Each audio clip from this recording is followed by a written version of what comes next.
Já pensou na imagem de ser engolido vivo? Assim, escuridão total, aquela pressão, a sensação de fim.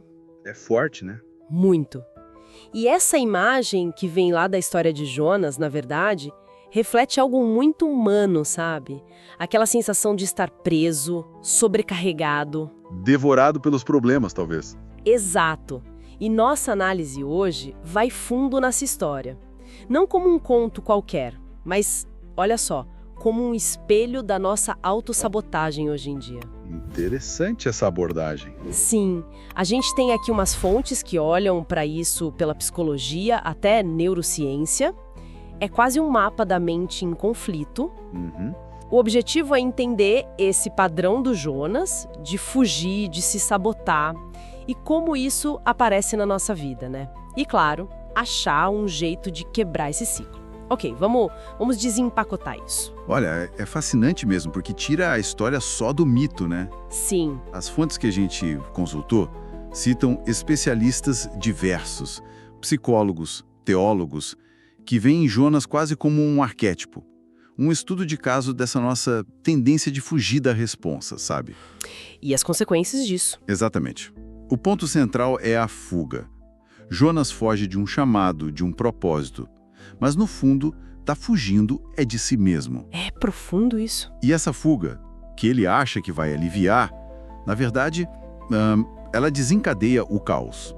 A tempestade no mar é uma metáfora poderosa para isso, para as crises que a gente mesmo cria quando evita encarar o que precisa.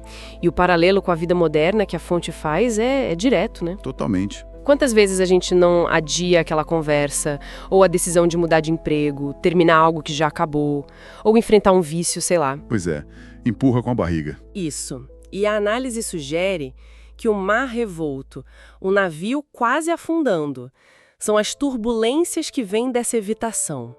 É quase como se a gente preferisse, sei lá, a angústia constante do problema, a dor aguda, mas que passa, de resolver logo. É uma dinâmica complexa. A fonte até menciona como isso varia, né? Para um, a tempestade de burnout. Para outro, um conflito familiar que não acaba nunca. Exato. Mas aí vem a parte do peixe. Ah, o peixe. Aqui a análise dá uma virada bem interessante. Conta aí. Deixa de ser só punição. A fonte apresenta de um jeito meio contraintuitivo, como uma salvação paradoxal. Uma salvação dentro de um peixe? É. Um espaço forçado, escuro, apertado, mas que obriga a olhar para dentro. Estar na barriga do peixe, no fundo do poço mesmo, pode ser o ponto de virada que faltava. Ser engolido pelo problema, por mais horrível que seja, pode ser o catalisador que finalmente faz a gente parar de fugir e buscar a solução lá dentro. É quando não dá mais para negar. Nossa, isso muda tudo sobre quem é o inimigo de verdade, né? Completamente. Não era um mar, não era o peixe. O inimigo, nessa leitura mais psicológica, era interno. A ilusão de controle do Jonas, a resistência dele em aceitar a realidade, o propósito. Exato. E quanto sofrimento a gente mesmo não gera tentando controlar o incontrolável, lutando contra o fluxo, contra o que é a nossa responsabilidade. É verdade, a tempestade só acalma quando ele para de lutar contra, né? Quando ele é confrontado. Justamente. E a solução que essa análise aponta é o que a fonte chama de rendição inteligente. Rendição inteligente. O que seria isso? Não é desistir? Não é desistência passiva. É importante frisar isso. É mais uma aceitação ativa da realidade.